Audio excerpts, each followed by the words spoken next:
Greetings. I'm Tanya Charlton, and I'm going to take a few minutes to talk about how to get started with teaching literature using the Memoria Press Literature Program. For the purposes of this video, I'm going to focus on the grammar school years.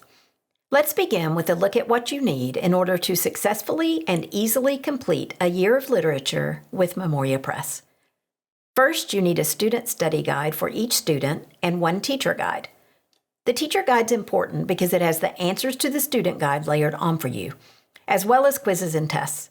In the grammar school years, many students are ready to read independently, and though it's vastly important for you to have your students read aloud each day in some capacity, it doesn't have to be literature. So if you don't have time to keep up with the novel your students are reading, you will need the answers in the teacher guide to make sure your student is on the right track. This will enable you to discuss books with your student that you may not have read. The teacher guides provide help with answers and discussion, as well as the assessments needed to make sure your students are comprehending. In addition to the student guide and teacher guide, you will also need the novel. It's up to you how many novels you need. Many teachers want to have their own copy of the novel in addition to the student's copy. And if you have more than one student studying the same book, you may want each student to have his or her own copy. We encourage students to mark their books as they note important or beautiful passages, new vocabulary, and answers to comprehension questions. But if you're on a tight budget, you can buy one novel and use it over and over for different students. If you need to do that, you're going to want to limit each student making marks in the book. The final tool you want to consider is our lesson plans. We've put together lesson plans for each year of literature through 10th grade, so you can make sure you're moving at a good pace and will complete 3 to 4 books a year. The other advantage to the lesson plans is that they make your older student more independent. Students will know what they need to complete each day. Our lesson plans are laid out so that literature should take approximately 1 hour each day. Of course, the lesson plans are optional. You can easily make your own schedule, but we've done all the hard work for you, so why not take advantage of that? And our lesson plans come directly out of our classrooms, so they've been tried and tested by master teachers over the years. Now that we have all our books lined up, the next step is to read the teaching guidelines in the front of the literature guides and the lesson plans. And another thing I would advise, assuming you can find the time, is to read all the novels you will be teaching in the summer before your school year begins. I know that can be difficult to do, but if you go into your year with a basic knowledge of what your students will be studying, you will feel more prepared to teach, and it will set you up for success. And who doesn't like to sit by a pool or at the beach or under a tree in your yard, reading a classic children's book, taking you back to your own childhood? This is just a suggestion, though. I'm not trying to put a guilt trip on anyone or make you feel more burdened than you already do. My last piece of advice to prepare you to be an amazing literature teacher is to mark your teacher guide for each lesson with the questions that will appear on the test. A few of our guides for younger students have those questions marked for you. But if you're using a guide that doesn't have them marked, go ahead and do that for yourself. This will help you to know what to focus on as you discuss each lesson. The things that we want students to take away from each lesson will be on the tests. So to summarize your preparation as a teacher, I strongly recommend that you familiarize yourself with the teaching guidelines, pre-read the novels, and mark the test questions in your teacher guide ahead of time. And now you are ready to teach.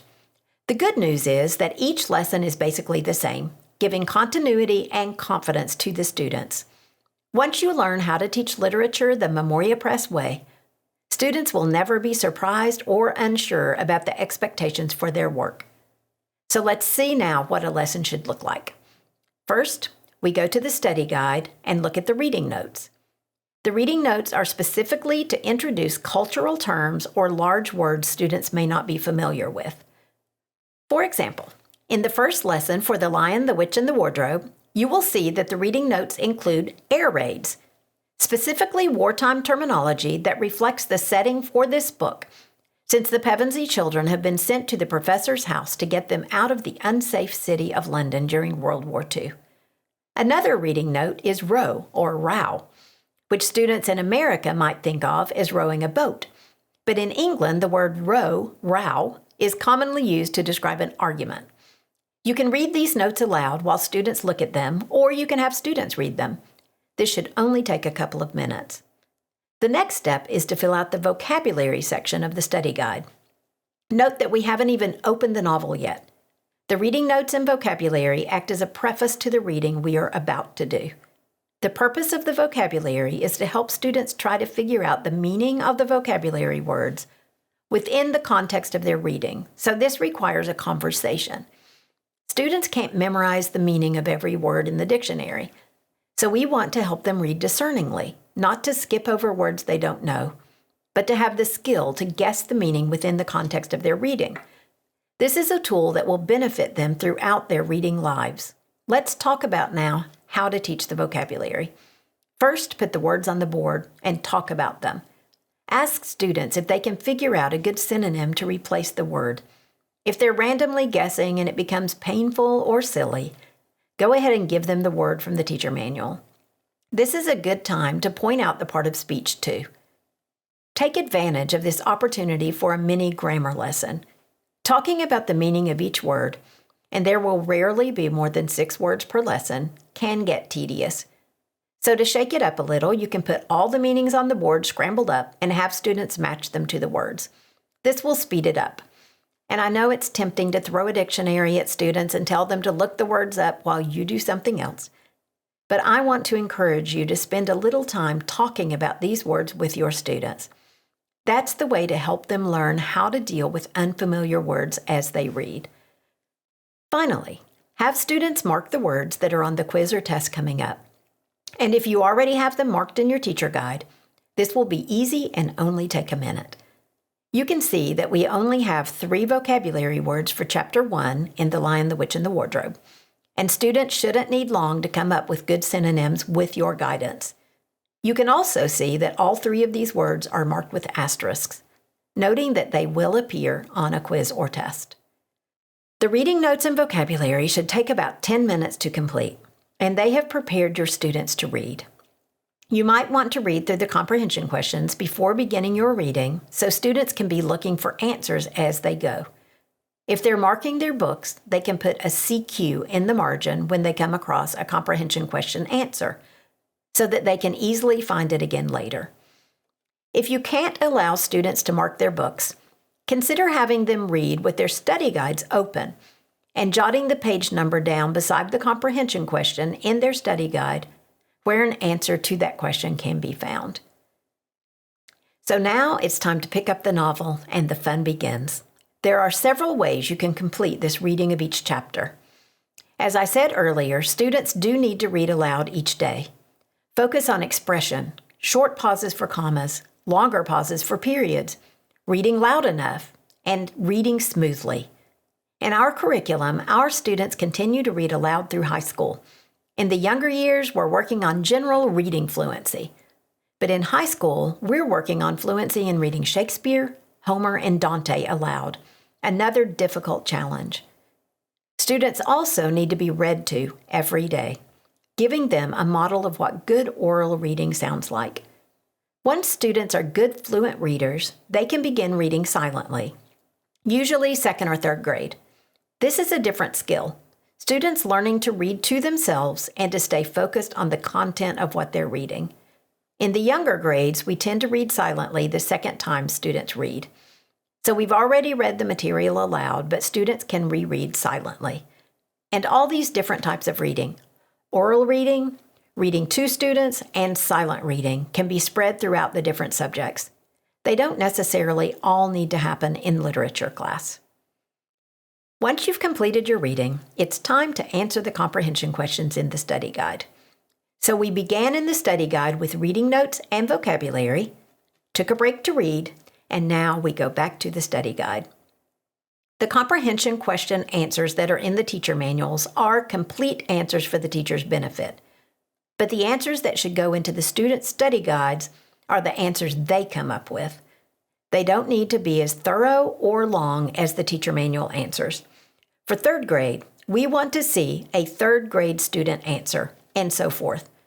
For younger students, we do all comprehension questions together.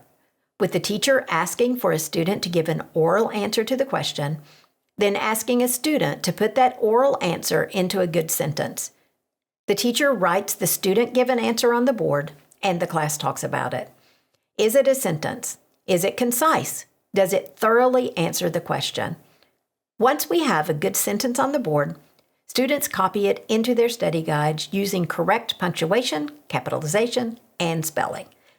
As students get older and better able to work independently, we begin transitioning them so that they're writing good sentences on their own that we can then check using the teacher guide answers. We generally begin giving students keywords towards the end of 4th grade.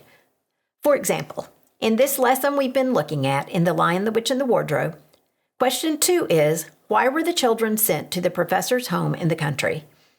After students have answered this question orally for you, keywords on the board could be World War II, London bombed, children sent to country. That should be enough information to help students write full sentence answers in their study guides using the keywords as a reminder. We begin 5th grade with keywords and work toward a full transition to student independence in answering comprehension questions. You can see that we are modeling our standard for thorough but concise answers for years and then transitioning slowly to student independence. So if you are beginning to use our study guides in older grades, you'll need to do the same kind of modeling, working closely with your students on good sentences before turning them loose. You can transition older students more quickly, but that modeling stage is important, regardless of what age you begin. If you're relying heavily on the teacher guide because you haven't had time to read the novel yourself, I encourage you to have a conversation with your student about his or her reading. You can easily figure out what's going on in the story based on the questions and answers we've provided in the guides. It's important that you don't think of the study guide as just a workbook. It should be the catalyst for a conversation about what the student is experiencing in the novel. Use the literature guide as a tool, but the real lesson should come from a discussion that will bring the characters and events in each book to life.